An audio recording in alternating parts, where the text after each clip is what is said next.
Boa noite a todos, sejam bem-vindos ao Monte Alverne. Vamos à nossa atividade noturna, né, do sábado à noite, nossa palestra pública, ok? Que ela é uma palestra que fecha as atividades do sábado, né, um dia bem rico em atividades aqui, e a gente vai fechar hoje com a palestra da nossa irmã Dora. Antes de começar as atividades da palestra, é importante passar algumas informações sobre o Monte Alverne, né, sobre as atividades que nós realizamos aqui. Na segunda-feira, às 8 horas, aqui nesse salão, tem o estudo das obras de André Luiz, conduzidas pelo nosso irmão Luiz Cláudio. Começa a partir das 8 horas aqui nesse salão, é aberto ao público. Na terça-feira, nós temos o passe na nave, a partir das 8 horas também. Tem um bazar Meimei, também na terça-feira, e também a farmácia fitoterápica. Na quarta-feira, o tratamento de cura, feito aqui nesse salão e na sala ao fundo, tá certo? O tratamento de cura mediúnica começa 8 horas, mas deve chegar um pouquinho mais cedo, de preferência até às 7h30 para fazer a ficha, tá certo? Para esse tratamento.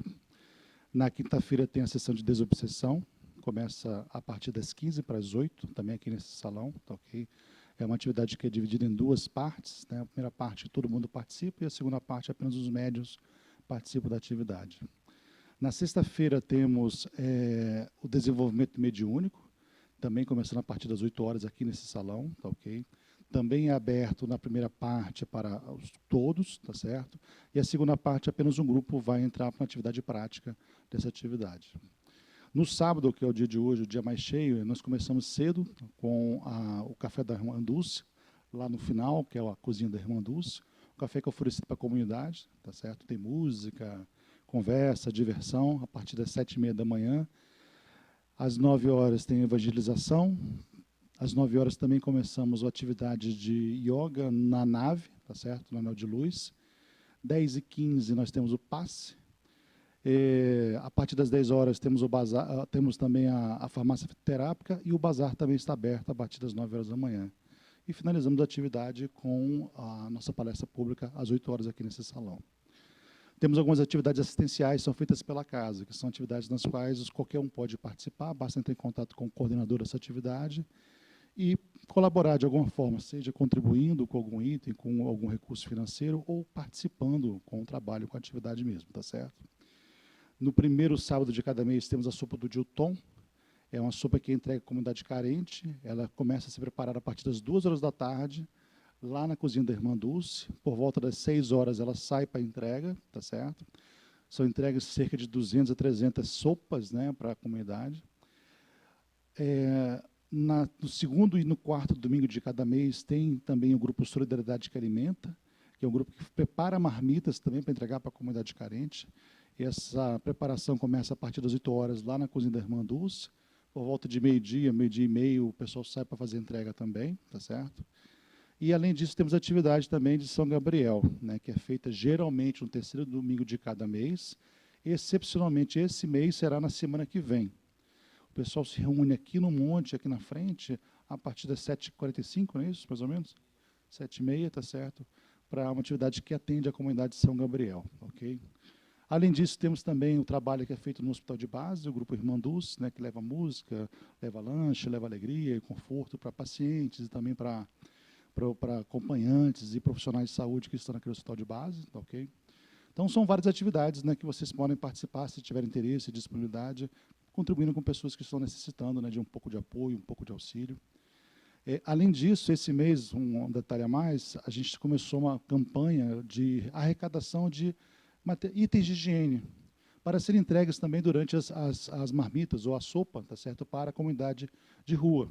Então, sabonete, desodorante, pasta de dente, qualquer item de higiene que você queira doar, comprar, ou então doando via Pix para a Dora, que está coordenando essa atividade, pode ser feito, tá certo? É uma forma de a gente levar um pouco de também dignidade às pessoas que estão na rua, às vezes não têm acesso a itens de higiene, né? Isso faz muito bem para eles também, ok? Bom, vamos chamar o nosso irmão Acácio para fazer a prece.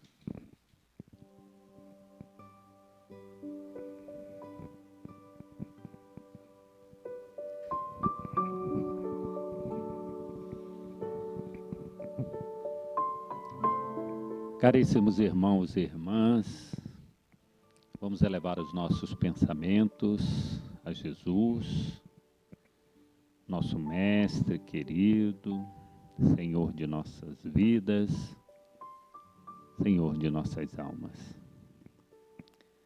Rogando pela assistência dos mentores de nossa casa, Francisco de Assis, Chico Xavier. Mestre querido, obrigado, Jesus, por essa oportunidade que nos concede de mais uma vez estarmos reunidos em seu nome. Permita, Mestre querido, a presença entre nós de vossos mensageiros de luz, que possamos, nestes momentos, esquecer as atribulações do dia a dia e nos conectarmos com a espiritualidade de luz,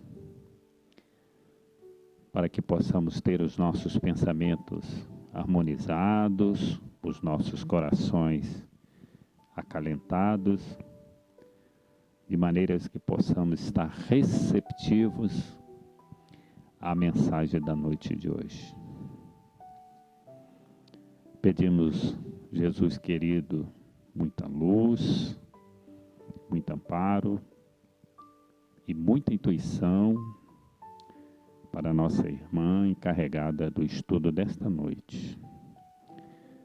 Pai nosso que estais nos céus, santificado seja o vosso nome. Venha a nós o vosso reino. Seja feita a vossa vontade, assim na terra como no céu.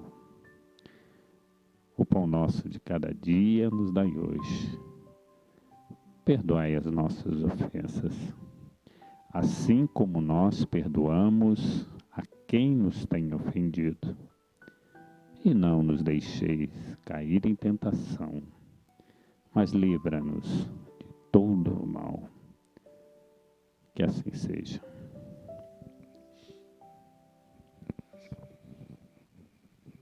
Obrigado, Acácio. Antes de começar a palestra, vamos chamar o nosso irmão Sérgio para fazer um comentário inicial.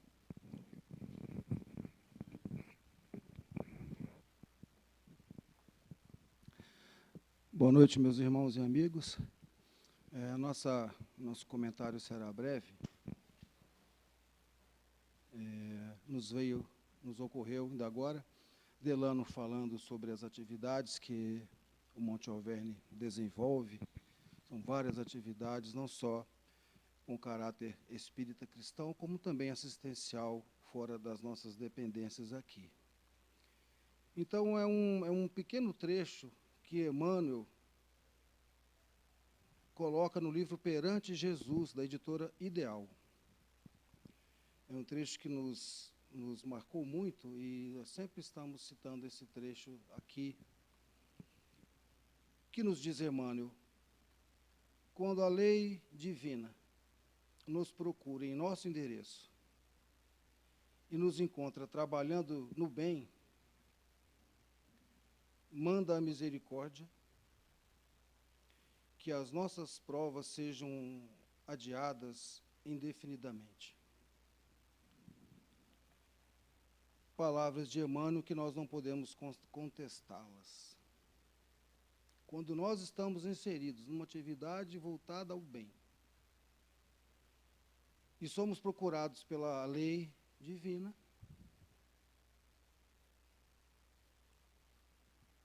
vamos ter o quê? Vamos ter, então, uma compensação.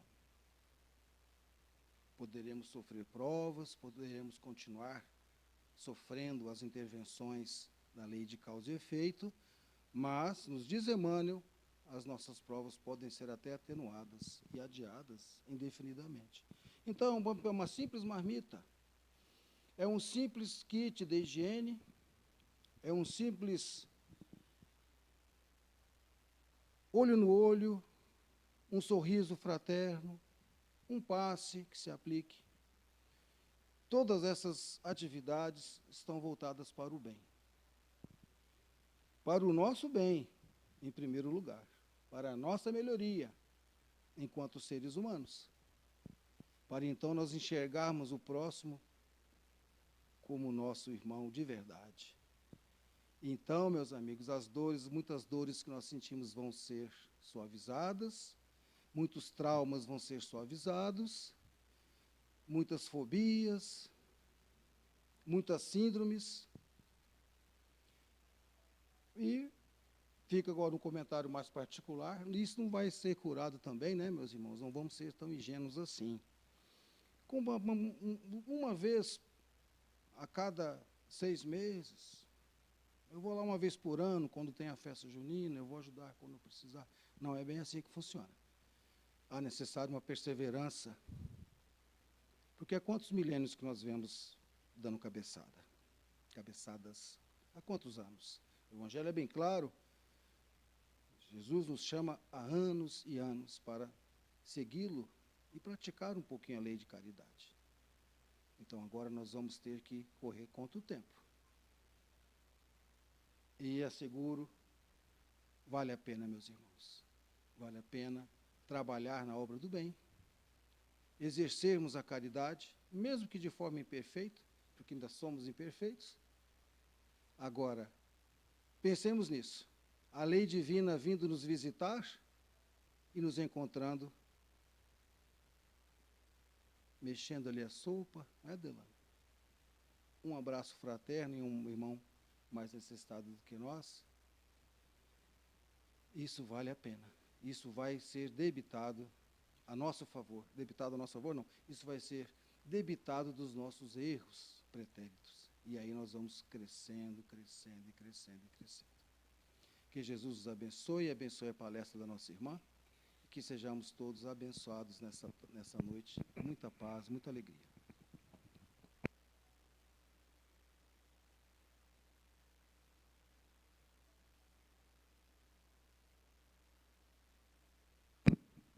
Perdão. Passamos agora a palavra para a nossa irmã Dora. Boa noite. Tá bom esse volume? Boa noite a todos, encarnados e desencarnados, que eu acho que tem mais desencarnados que encarnados aqui.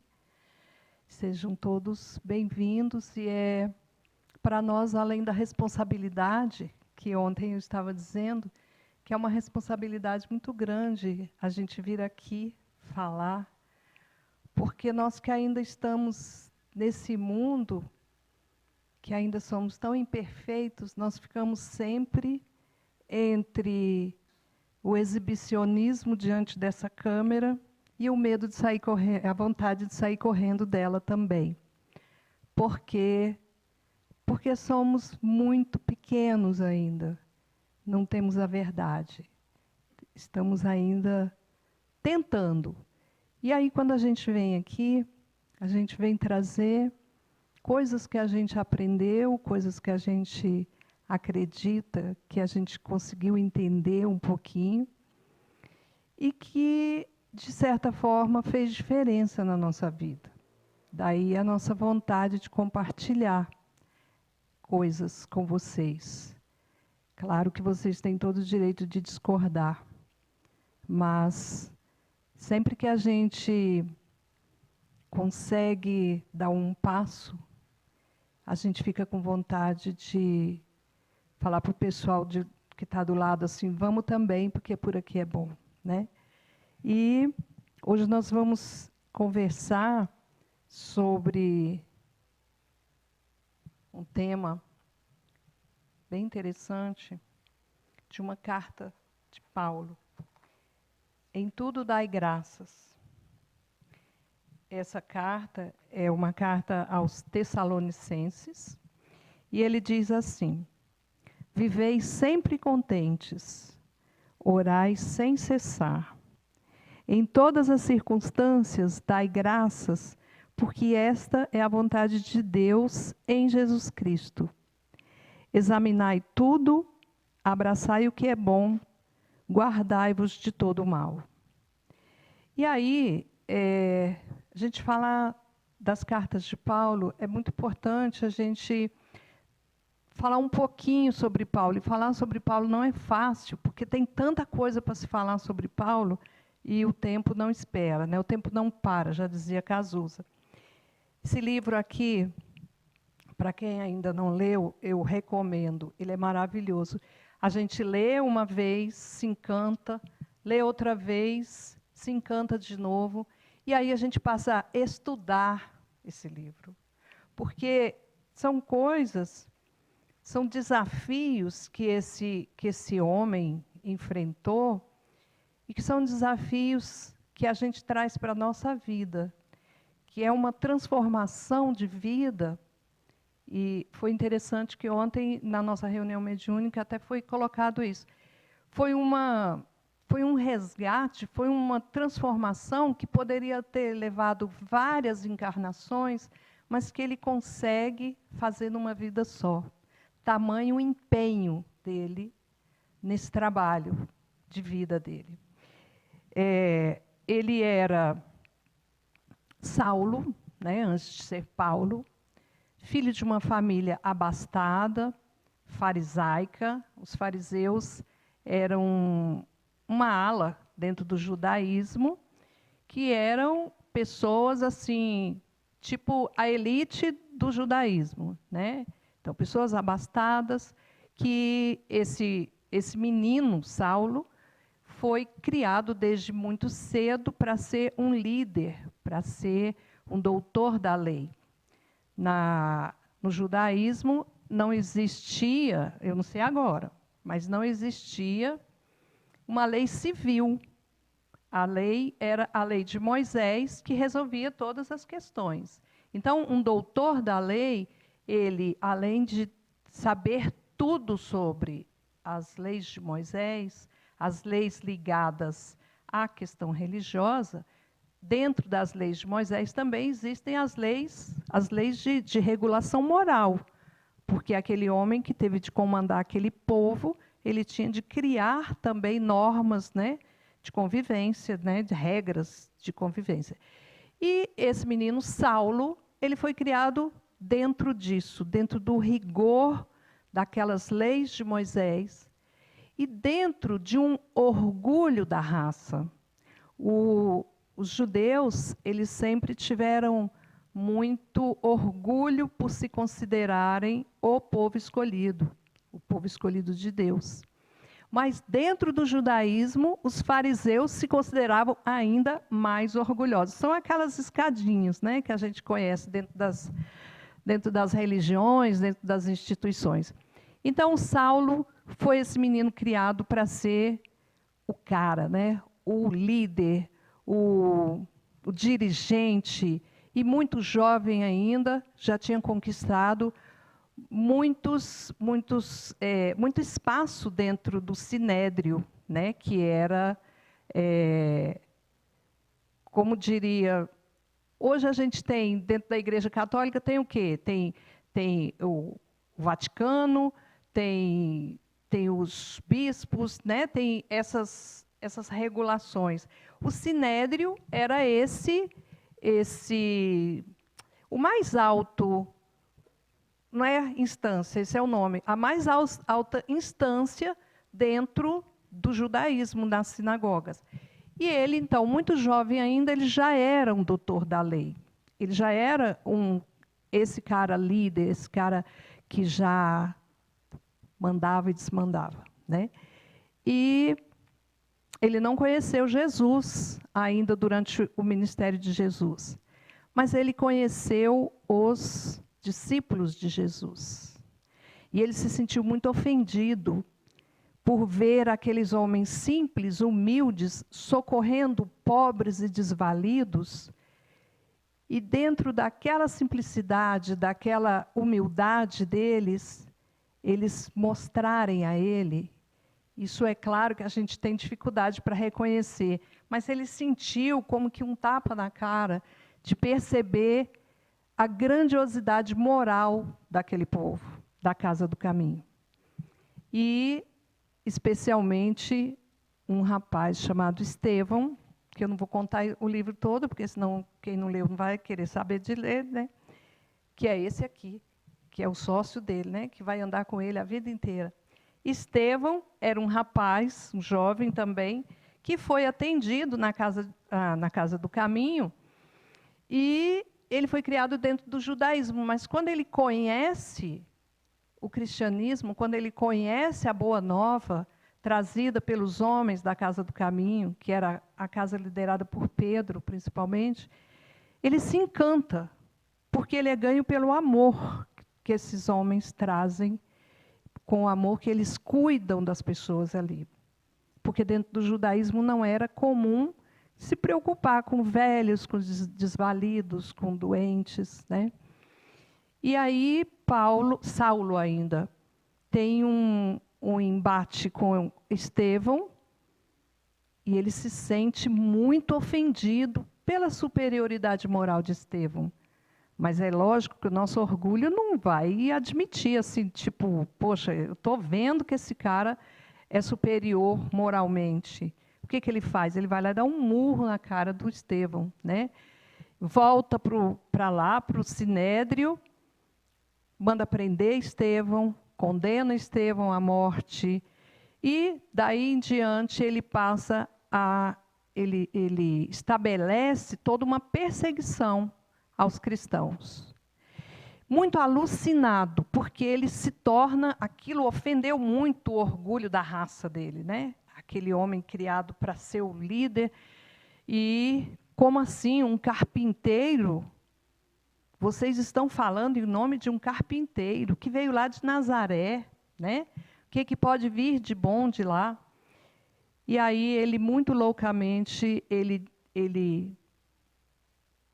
abre essa perseguição contra os cristãos, e ele estava indo buscar aprisionar um senhor cristão que não por acaso, porque nada acontece por acaso, havia ensinado a Boa Nova de Jesus para a moça que tinha sido noiva do Saulo, a Abigail. E ele ficou muito, muito raivoso com aquilo, e estava indo a caminho de Damasco, porque ele sabia que esse senhor estava lá, quando então acontece o grande sol da vida dele. Jesus aparece para ele e diz: Saulo, Saulo, por que me persegues? E aí, nesse momento, foi o melhor momento da vida dele. A gente aqui no Brasil, a gente tem a expressão, né, de que cai do cavalo, né? Todo mundo sabe que fulano caiu do cavalo, né? Não precisa ter um cavalo para a gente cair. A gente cai, bate com a cara no chão do nosso orgulho, das nossas vaidades, e foi isso que aconteceu. Saulo, talvez nem tenha sido cavalo, porque ali era mais usual andar de camelo, né? Mas ele caiu com o rosto na areia. Mas a rendição dele, para mim, é o encantamento maior, e por isso que eu acho que é difícil falar sobre Paulo, porque a gente precisava fazer um seminário sobre Paulo. O meu encantamento é que aquele homem formado, criado para ser tudo aquilo que eu estava falando, de repente, o amor de Jesus é tão incrível que ele simplesmente diz: que queres que eu faça? Ele largou tudo que ele tinha aqui acumulado na cabeça dele. Outro dia eu e Delano estávamos comentando que o intelectual geralmente tem tanta caraminhola na cabeça que às vezes atrapalha a gente de deixar nosso coração sentir, né, as coisas. E ele largou tudo aquilo para o qual ele foi formado, e humildemente ele disse: Senhor, o que queres que eu faça? Tamanho encantamento dele com aquela energia de Jesus. Ele ficou cego, e aí Jesus orientou ele o que era para ele fazer, ele foi, tal. E foi justamente aquele senhorzinho que ele estava procurando para matar, que foi lá cuidar dele, tirar o véu da cegueira, da ignorância dele, do véu daquele ranço de que o orgulho da raça, eu tenho que matar para fazer valer a minha lei, eu não posso perder uma discussão. E foi aquele senhorzinho humilde que foi cuidar dele, e levar para ele os primeiros escritos, né, que até então seriam os escritos de Levi, que é o Mateus dos nossos evangelhos, né? Bom, vou pular agora. Passado aí um tempo, que ele começa, aí ele percebeu que ele tentou ainda ir atrás de amigos antigos do judaísmo, mas ninguém quis saber dele. Foi atrás da família, já com outra ideia, né? A família não quis saber dele. Então ele teve que passar por um deserto, aquele deserto que muitas vezes nós precisamos passar para reconectar com a nossa essência. 2 anos no deserto, tecendo, ferindo as mãos na tecelagem com couro, né? E lá ele conheceu um casal, Áquila e Prisca, que tinham tido, ela tinha tido o pai assassinado por causa da perseguição que ele tinha começado, né? E eles acolheram ele com todo amor e carinho. Ele passou lá aprendendo e se reconectando. A partir daí, ele voltou e foi ao encontro dos cristãos, porque ele queria servir.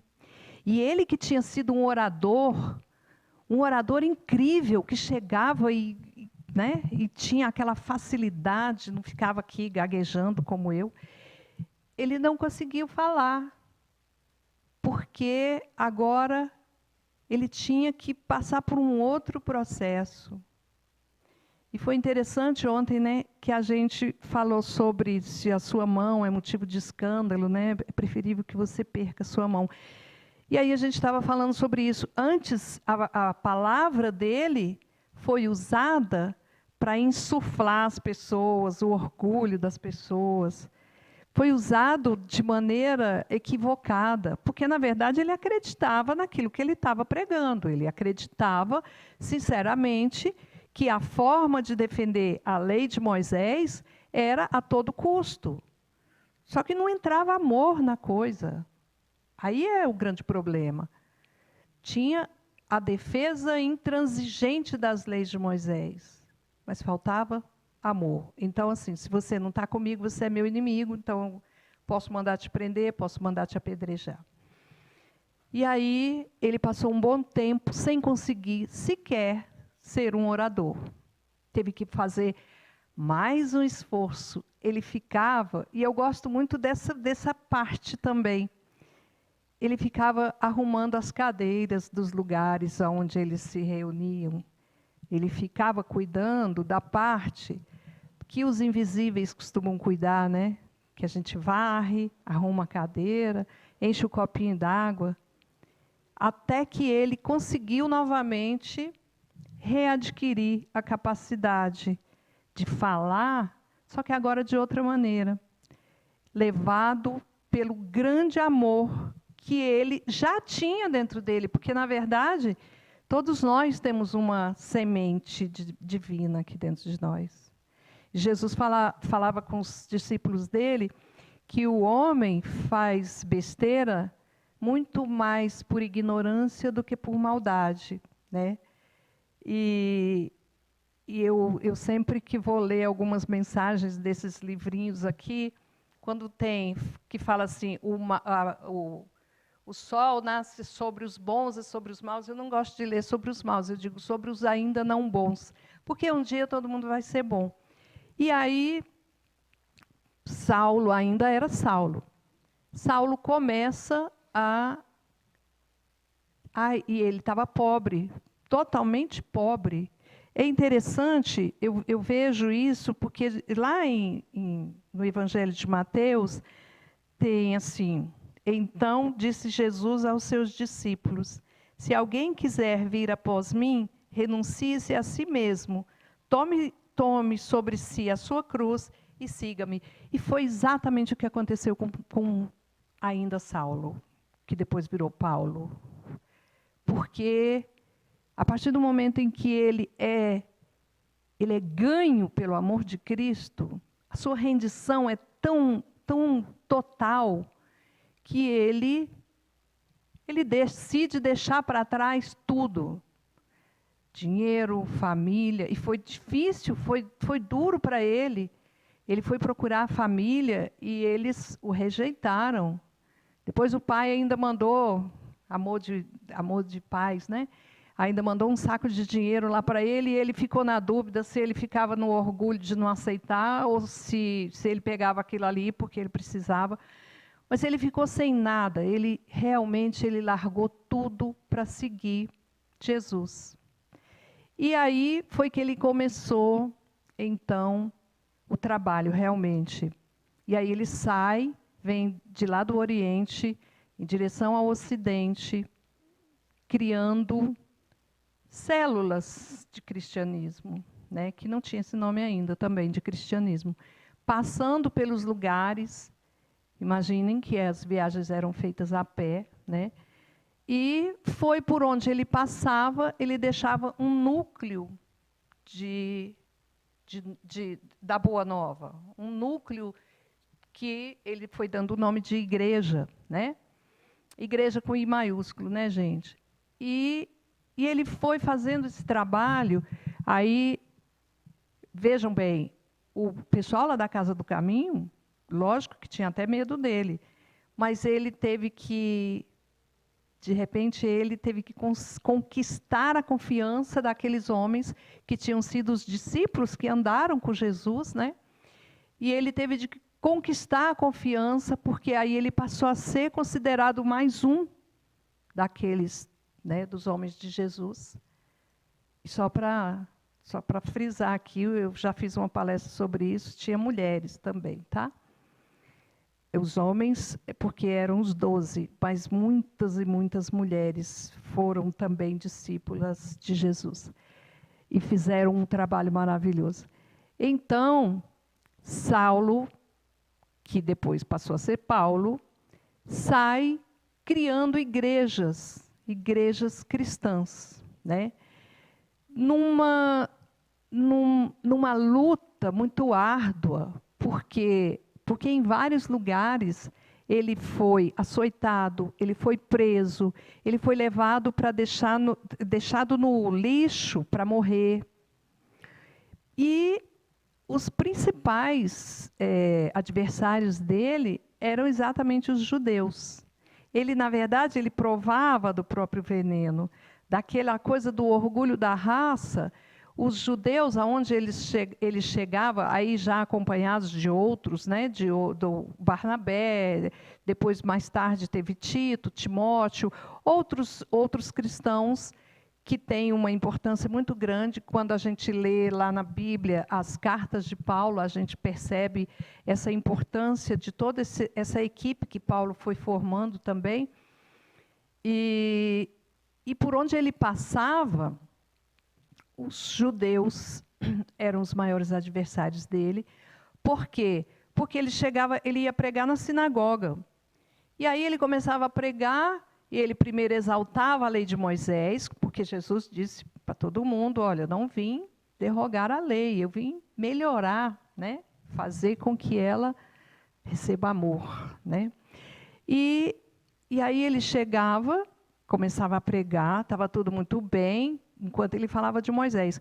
Quando ele falava que o Messias já tinha vindo, porque o povo judeu esperava um Messias, só que esperava um Messias que viesse assim, tipo, sabe aquelas fábulas, né? Montado num cavalo branco, né? Salvar a princesa, era mais ou menos assim. Esperava que ele viesse cheio de poder, cheio de força, porque a interpretação totalmente equivocada. Sempre percebendo o poder terreno, né? Sem conseguir atingir o que é o reino dos céus, que era o que tinha sido anunciado até então. E então, quando ele começava a falar daquele humilde carpinteiro, né, que tinha feito aquela transformação, aquela revolução toda, pronto, aí começava. Aí um gritava lá de trás, outro gritava dali, aí cercavam ele, pegavam, batiam, né, e foi assim uma luta muito árdua. E aí, quando a gente vê Inclusive, essa carta aos Tessalonicenses foi a primeira carta que ele escreveu. Porque ele saiu construindo, né, esses núcleos da Boa Nova, enfrentando todo tipo de dificuldade, e aí chegou um determinado momento que ele não conseguia, ele não tinha fôlego para conseguir voltar para resolver problemas, porque além dos judeus, ele estava indo até os gentios, que era o povo pagão, né? Povo acostumado a ter deuses, e deuses muito parecidos conosco, porque, afinal de contas, quem cria um deus somos nós, né, esses deuses pagãos. Então, eles tinham características bem humanas. Quando ele chega falando de Jesus com toda a sua amorosidade, é difícil para esse povo pagão entender. Mas era mais fácil convencê-los do que convencer os judeus a sair dessa questão do orgulho, de pensar assim, mas como que um carpinteiro pode ser o Salvador? Como que um carpinteiro pode ser o enviado de Deus? Então, geralmente, ele, por onde ele passava, ele apanhava, era dos judeus mesmo. Não tenho nada contra os judeus, tá? É só a história que é assim. E, mesmo assim, ele continuou fazendo esse trabalho, e, em determinado momento, era preciso voltar para ajudar a resolver problemas, tanto de desentendimento dos pagãos, que determinado assunto, ele não está entendendo o que é, como é que faz, o que é, qual é a interpretação que se dá, ou os judeus estavam fazendo futrica lá no meio deles, porque tinha o negócio da circuncisão, e os judeus queriam que todo mundo fosse circuncidado. E então sempre tinha conflitos nas igrejas, que Paulo já não tinha fôlego para voltar até a cada uma delas para resolver isso. O próprio Jesus orientou que ele, apesar de não poder estar presente de corpo, que ele estivesse presente de espírito, e o orienta então a começar a escrever cartas para essas igrejas, para essas comunidades. Então, a carta aos Tessalonicenses foi a primeira que ele escreveu. E é muito interessante a forma como ele coloca, porque antes de chegar em Tessalônica, isso é na Grécia, ele tinha estado em Filipos, e foi um dos lugares onde ele foi mais massacrado, onde ele foi açoitado, onde ele esteve à morte, realmente. E aí ele tem que sair, quase sempre ele tem que sair fugido, né? E aí foi para Tessalônica. E aí ele criou uma comunidade também com toda a dificuldade. E aí, quando ele, nessa primeira carta, ele amorosamente, porque é surpreendente, ele, com todas essas dificuldades, ele diz, em tudo dai graças. Veja bem, nós temos o hábito de, daqui a pouco vem Natal, né? Quando as famílias se reúnem em torno de uma mesa cheia de comida, e poucos que se lembram do aniversariante. Se tiver tudo bem na família, está tudo maravilhoso, graças a Deus. Mas é difícil as pessoas se lembrarem de agradecer nos momentos difíceis, né?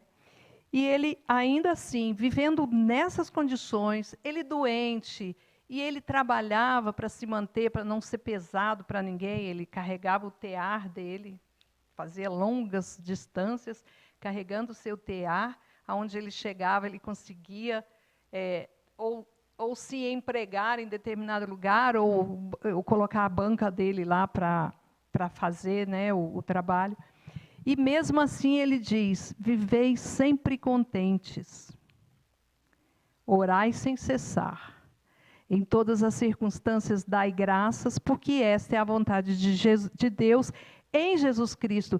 Isso aqui também merece uma reflexão, porque veja bem, até Jesus, todos os profetas que vieram, que nós, se quisermos ler o Antigo Testamento, vai ter momentos que a gente vai se chocar. Por quê? Porque vem um profeta e diz, olha, Deus está mandando você entrar nessa cidade, matar criança, matar idoso, matar mulher, matar não sei o quê. Essa era a interpretação que os profetas davam. Os profetas eram médiuns. Só que a gente sabe que o médium, na hora da manifestação ou na hora da transmissão do pensamento, uma boa parte vai do que ele tem, dos seus conteúdos. Então, a vontade de Deus era expressa dessa maneira. E aí o povo conhecia esse Deus vingativo, esse Deus violento. Aí quando vem Jesus, Jesus tem linha direta. Jesus não tem intermediário. Tudo que ele faz, ele diz, não sou eu quem faz, é meu Pai que está no céu. Então a vontade de Deus é expressa direto através de Jesus.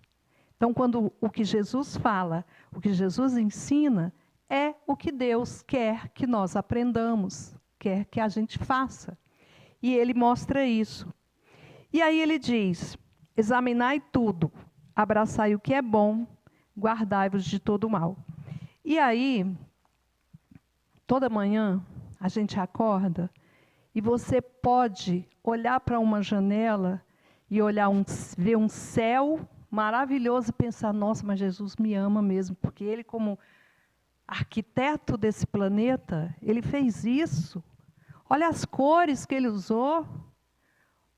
Olha essas árvores. Ouve esses pássaros cantando, e aqui hoje de manhã eu estava ouvindo e pensando, meu Deus. E lá na minha janela tem um pé de ipê, e tem um sabiá que canta lá 4 horas da manhã.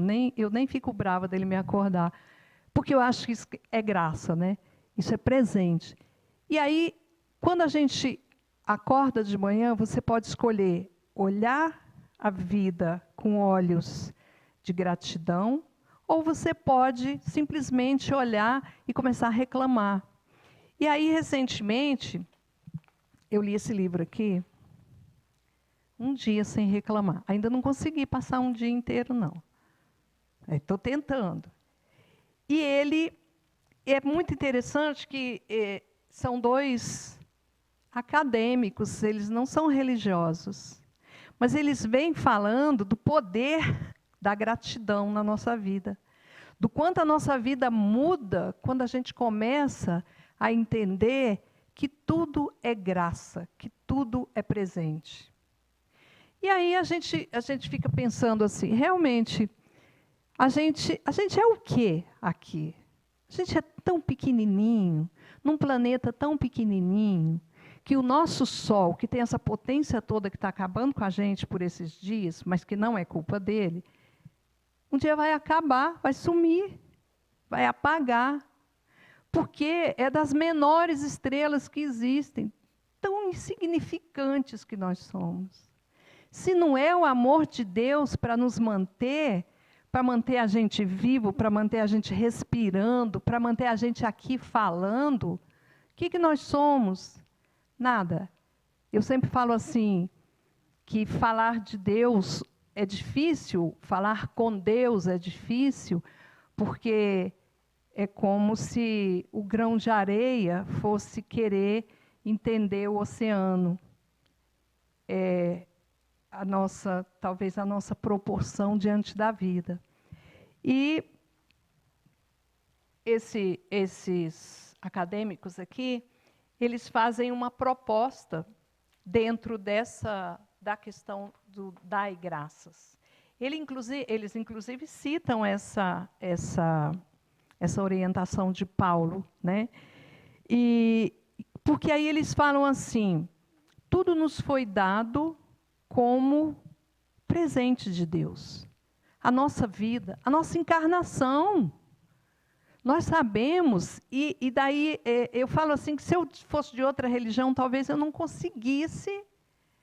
Eu nem sei se espiritismo eu posso chamar só de religião, porque ele é tanta coisa, né, essa doutrina. Talvez eu não conseguisse ver motivos para dar graças, mesmo quando eu vejo meus irmãos em situação de rua, passando fome. Mas essa doutrina, ela traz para a gente a ideia, não a ideia, a certeza da lei de causa e efeito, e aí a gente olha para tudo e diz, tá bom, tá tudo, tá ruim, mas tá bom, como diria meu irmão. Aparentemente está um caos aqui essa coisa. Aparentemente a Terra está uma bagunça, tem uma guerra ali, que eles usam o Velho Testamento falando que vão arrasar com o inimigo, e tudo isso, né? Aqui, meus irmãos passando fome, ali crianças sendo, né, mortas e tudo mais. E aí você olha para isso e fala, bom, agora eu já sei que isso tudo tem uma razão de ser. Talvez se eu não tivesse conhecimento dessa doutrina, talvez eu estivesse desesperada nesse momento. Essas mudanças climáticas, que às vezes a gente fala assim, mas não fui eu que fiz. Foi sim, fomos nós. Pelas necessidades que temos. Temos que construir casa, temos que construir estrada. Aí tem alguns que a ganância ainda ajuda a ir lá e destruir mais ainda, porque acha que é preciso acumular em nome de qualquer coisa. E há quanto tempo nós estamos construindo esses efeitos climáticos que nós estamos passando agora, né? E aí talvez seja difícil a pessoa achar assim, mas como é que eu vou dar graças com esse calor? Aí outro dia uma colega disse assim, olha, eu não estou aguentando esse calor, e aí começa a reclamar. Eu disse, você tem água para tomar.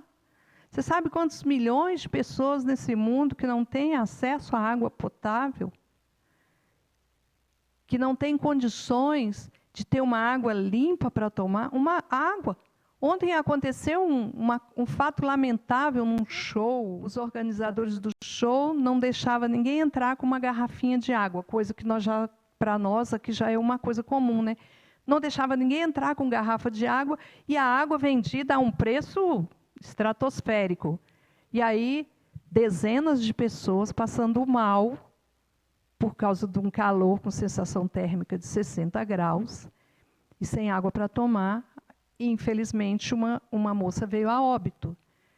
Então, você olha assim e fala assim, bom, eu estou aqui, eu tenho casa para morar, eu tenho um abrigo para me abrigar desse calor, eu tenho água para tomar.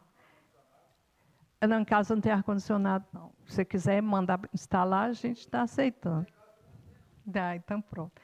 Então, essa doutrina começa desde que a gente começa a entranhar nesse conhecimento, de você perceber o quanto que Deus faz por nós, o quanto que a vida é um presente maravilhoso.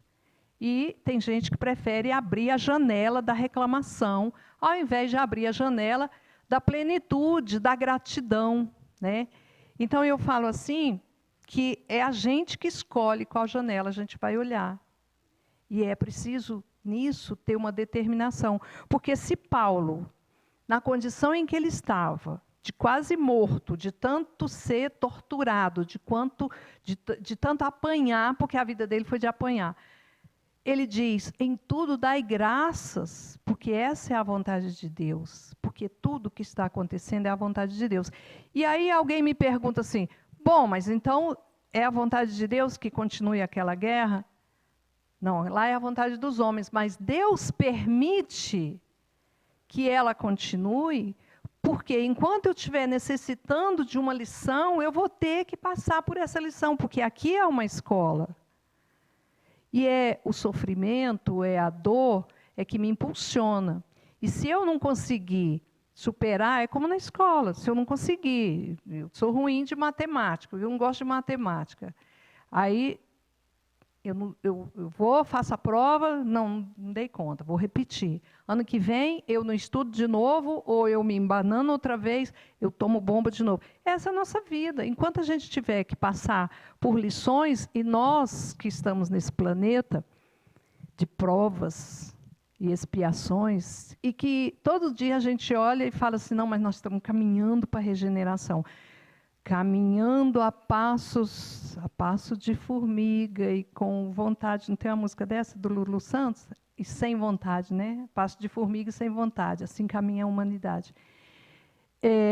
A gente ainda cai tanto graças a essa, talvez até essa má vontade, né?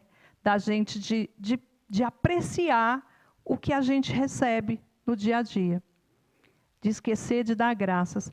Naquela parábola do filho pródigo, eu acho que todo mundo conhece, o filho que pede a herança do pai e vai embora porque ele quer conhecer o mundo, e depois ele fica sem nada, e aí ele vem, pede emprego para o pai, porque pelo menos ele sabe que os servos lá da casa do pai dele podem comer e tal.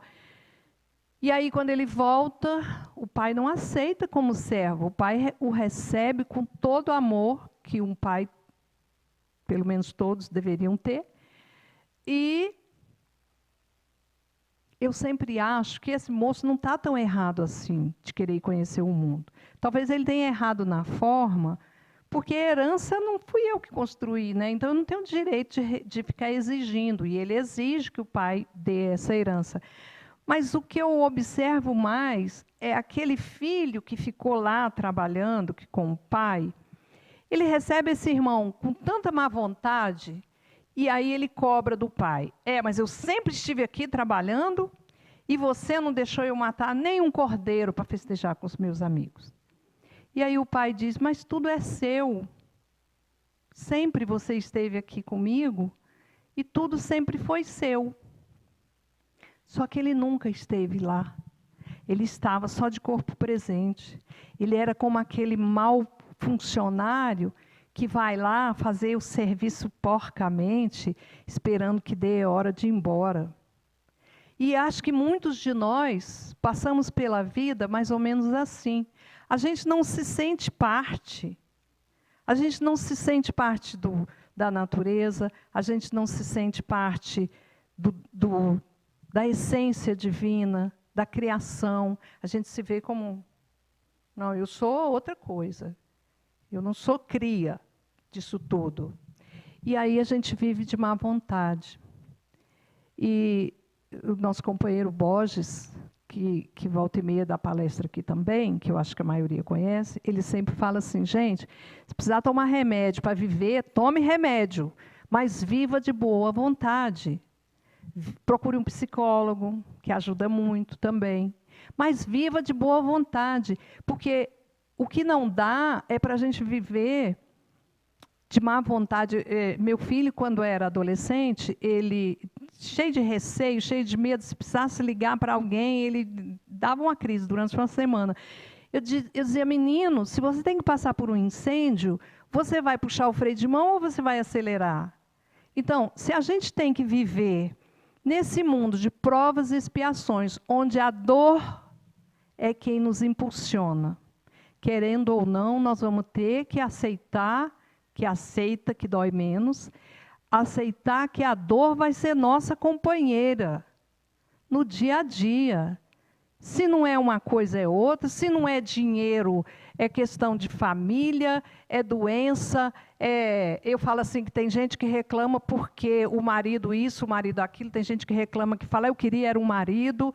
Tem gente que reclama que a mulher não sei o quê, e o outro fala assim, estou louco para me livrar dela. O outro fala, eu estou doido para arranjar uma. Todos nós temos problemas, todos nós temos dificuldade.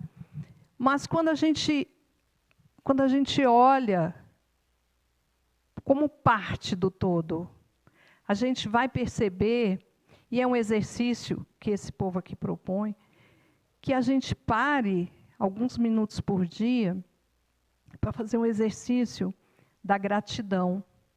Agora mesmo, cada um de nós aqui, quantas coisas que nós temos para agradecer só hoje?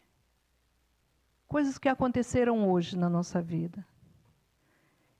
Eu, por mim, desde a hora que eu levantei, que eu olhei, que tinha um céu lindo, eu disse, nossa, olha só o que Jesus preparou para mim. Mas tá, Dora, mas você é romântica, tem mais coisa para ver. O que mais? Você comeu hoje? Você tomou água? Você tomou banho? Você pode fazer sua higiene, isso que a gente está tentando conseguir aqui para os irmãos de rua. Quantas e quantas pessoas Para eles, um sabonete é o melhor presente da vida. E nós, ó, todo mundo cheiroso, porque pode tomar banho, gasta muita água, mesmo que a água esteja escassa para alguns. Quantas coisas, hoje, quantas pessoas sorriram para você? Quantos pássaros você pôde ouvir? Você pôde ouvir, você pôde ver, você pôde falar, você pôde sentir. Então, nós temos tantas coisas para agradecer e muitos de nós escolhem viver de reclamar, de ver o que falta.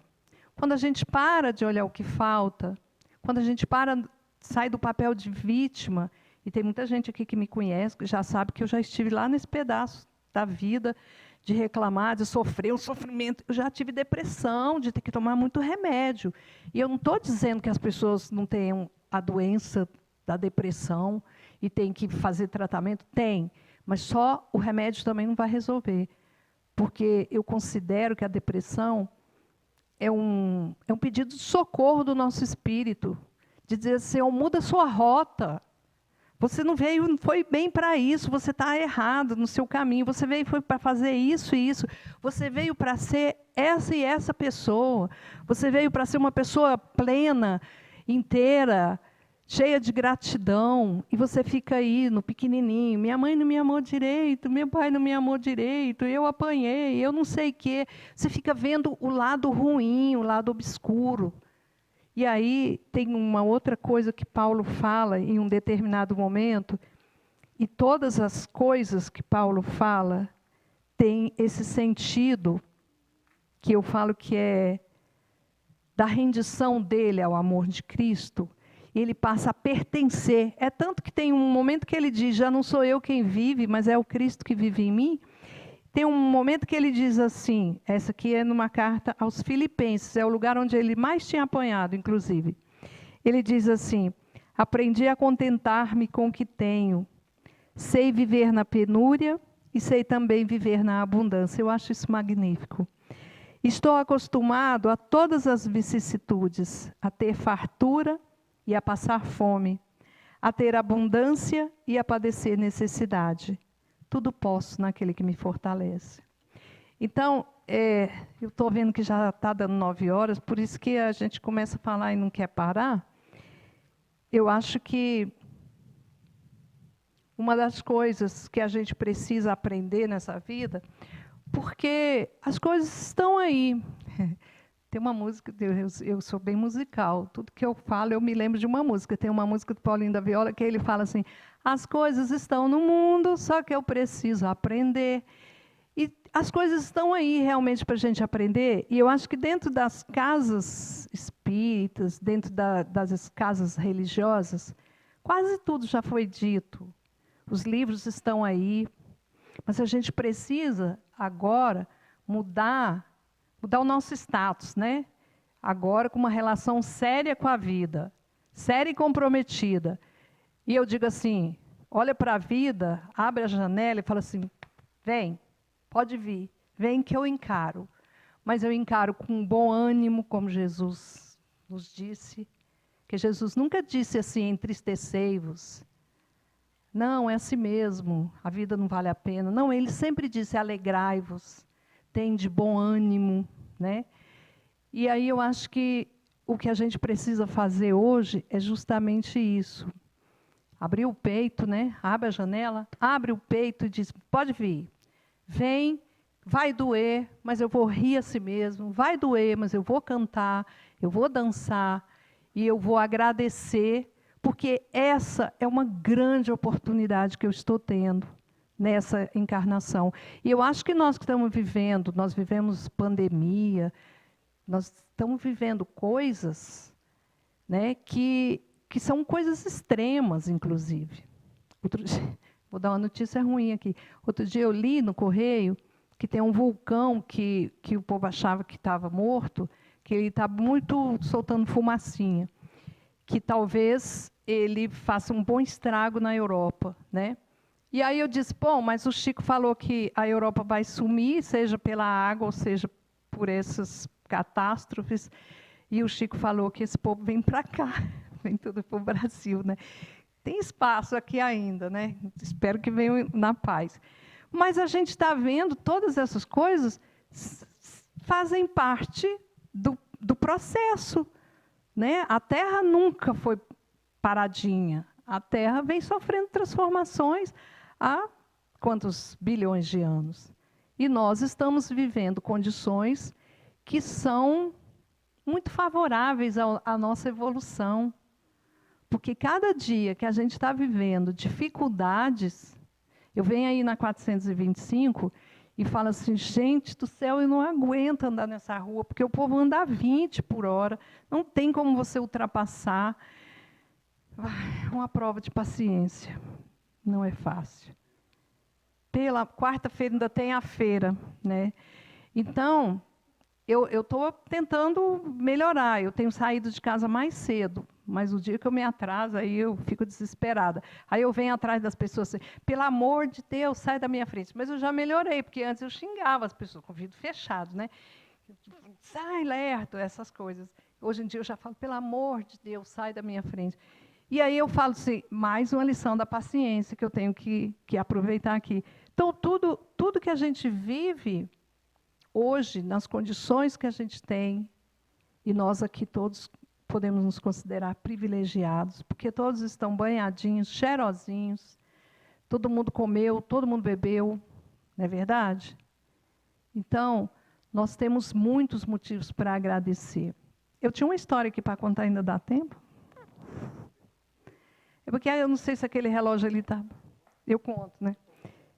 Não, porque eu não vou ler, não. É desse livrinho aqui, ó.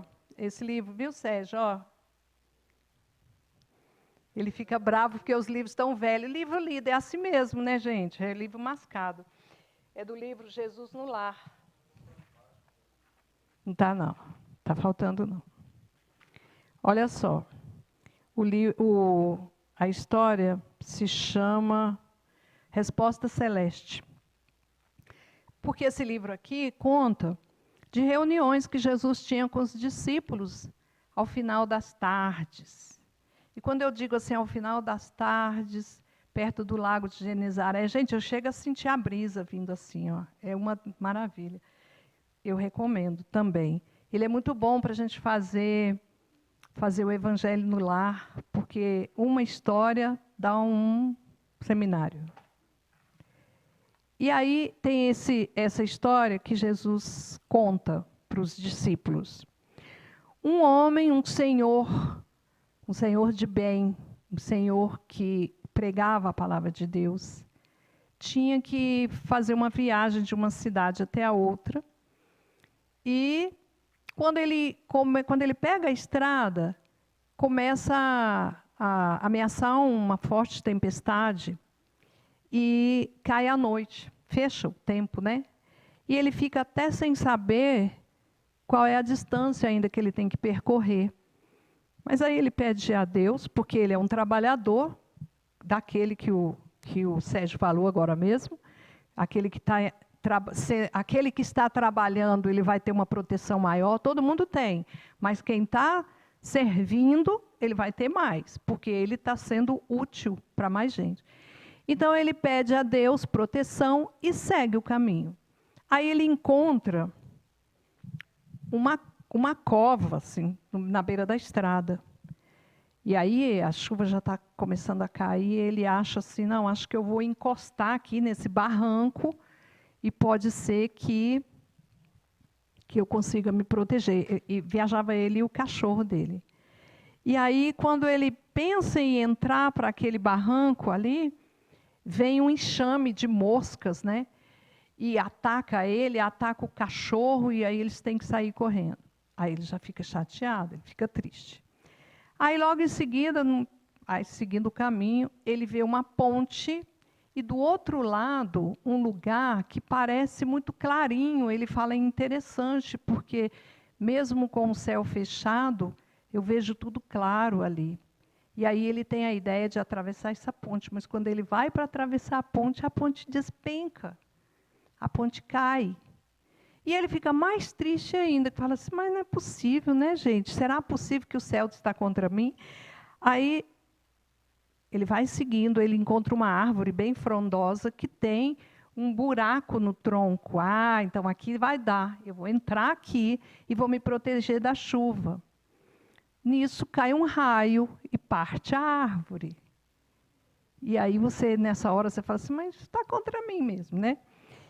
Bom, até que ele chega numa casa. Ele avista uma casinha e vai lá, bate na porta, humildemente pede para passar a noite ali. E vem um cara muito ríspido, muito grosseiro, e diz, a gente não recebe ninguém, está de noite, vai embora, sai daqui e tal. E ele fica muito chateado, mas ele arranja um lugar lá no quintal dessa casa e se abriga por ali. Ele e o cachorro. Só que em determinado momento, por causa dos trovões, o cachorro sai doido, correndo, e ele fica sozinho. Então ele sente uma solidão, uma tristeza de achar que ele está desamparado. Mas ele fica ali. Aí, de madrugada, ele escuta barulho. Barulho, gritaria, e lá nessa casa. Quando é de manhã, ele fica sabendo que vieram bandidos, assaltaram as pessoas daquela casa e morreu todo mundo. Os bandidos mataram as pessoas da casa.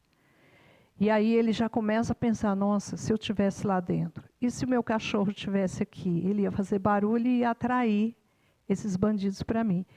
E aí ele é informado de que para a cidade que ele estava indo, ele está indo em direção contrária, ele tem que voltar. Aí quando ele volta, ele vem e chega naquela árvore onde o tronco se partiu com um raio. Aí ele fica sabendo que ali é um covil de lobos. Aí ele segue o caminho. E aí, lá na frente, a ponte está caída, ele pergunta o que tem do outro lado. Olha, ali do outro lado é um pântano, onde muita gente já morreu. Porque atrai as pessoas pela claridade e as pessoas sucumbem lá. E, por fim, a cova, aquele barranco onde ele pensou em se abrigar logo no início, era um ninho de serpentes. E aí ele cai de joelhos e agradece por toda a proteção que ele recebeu.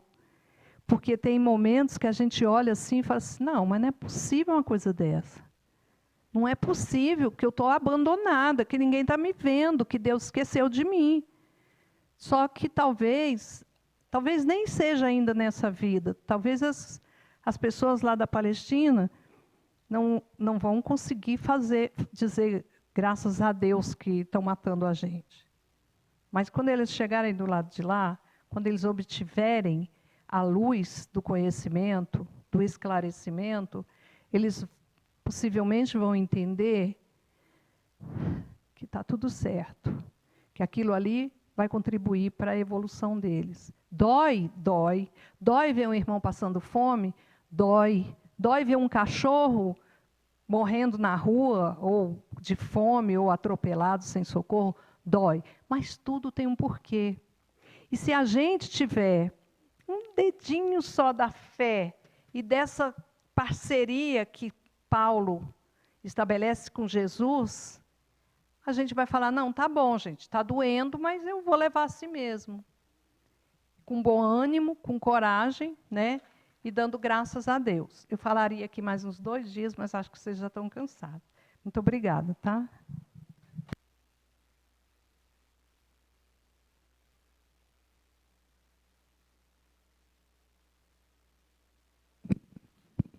Obrigado, Dora, pelas palavras. Boa palestra. E a gente sempre tem que lembrar, né, que cada pedrinha, cada espinho, né, colocado no nosso caminho é uma oportunidade para a gente aprender um pouquinho mais, né? Por isso, em tudo dá graças, porque está tudo certo, como diz nosso amigo Borges, está tudo perfeito, é assim mesmo. Tome, é isso aí. Bom, gente, agora dando continuidade, agora a gente vai para a parte dos passes, né? Lá na cabine de passe, e a gente pede que os médios colaborem com a atividade e vocês são chamados depois para poder participar, ok?